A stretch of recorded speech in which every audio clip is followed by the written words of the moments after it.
저는 본문을 묵상하다가 어찌됐든 요나가 탄 배가 폭풍을 만나잖아요. 그리고 결국 제비를 뽑아서 그 누구 때문인지 결국 요나 때문이라는 걸 배에 있는 모든 사람들이 다 알게 됐어요.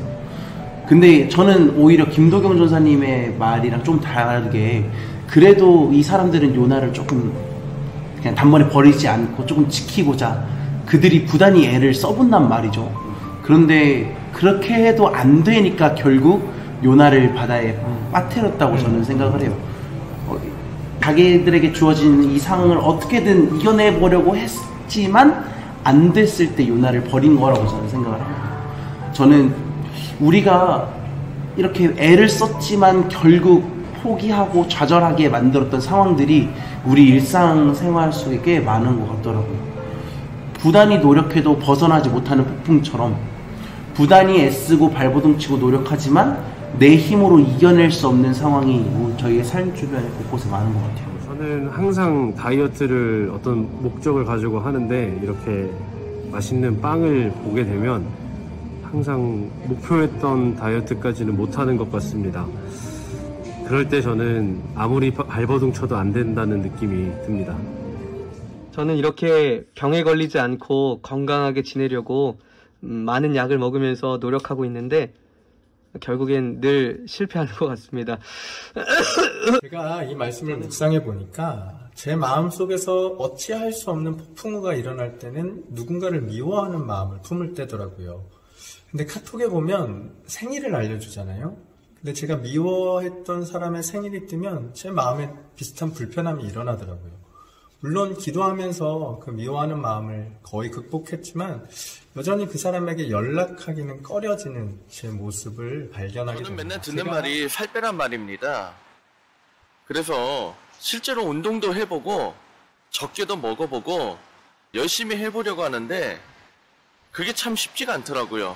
일이 많으면 저도 모르게 간식에 손이 가고 또 일이 많으면 운동은 안 하게 되고 그래서 결국은 살을 못 빼고 있습니다. 살다 보면 우리가 아무리 노력해도 발버둥 쳐도 이겨낼 수 없는 일들이 있습니다. 대표적으로 죽음의 문제가 있죠.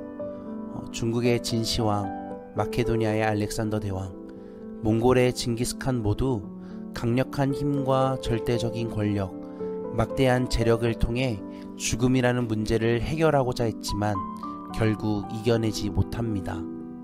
이것을 통해 알 수 있는 것은 이 세상의 모든 일들은 우리의 손에 달려있지 않고 하나님의 섭리, 계획 안에서 운영되고 진행되고 있다는 것을 보여줍니다. 오늘 본문의 요나가 탄 배는 거센 폭풍을 만납니다. 바로 요나의 불순종 때문이죠. 폭풍을 만난 배를 돌리기 위해 사람들은 발버둥 치지만 오늘 성경의 표현에 따르면 바다의 파도가 점점 더 거세게 일어나 헛된 일이었다 라고 표현합니다. 즉 창조주 하나님의 섭리를 거스를 수 없는 피조물 인간의 모습을 보여주고 있는 겁니다. 그렇다면 우리 스스로 해결할 수 없는 문제 앞에서 어떻게 해야 할까요? 폭풍의 배가 침몰될 위기 앞에서 사람들이 했던 일은 폭풍이 시작된 원인, 요나를 바다에 던지는 일이었습니다. 이것을 통해 우리가 알 수 있는 것은 우리에게 놓인 문제들, 특별히 우리가 아무리 발버둥 쳐도 스스로 이겨낼 수 없고 해결할 수 없는 문제 앞에서 우리가 해야 할 것은 하나님께서 원하시는 뜻대로 행하는 것입니다. 즉 요나가 하나님의 섭리와 계획에 따라 다시스가 아닌 니느웨로 가는 것처럼 말입니다.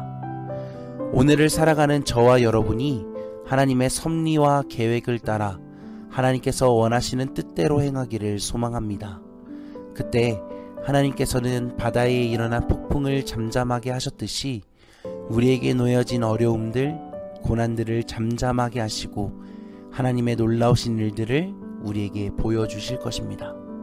오늘 하루도 승리하세요. 샬롬.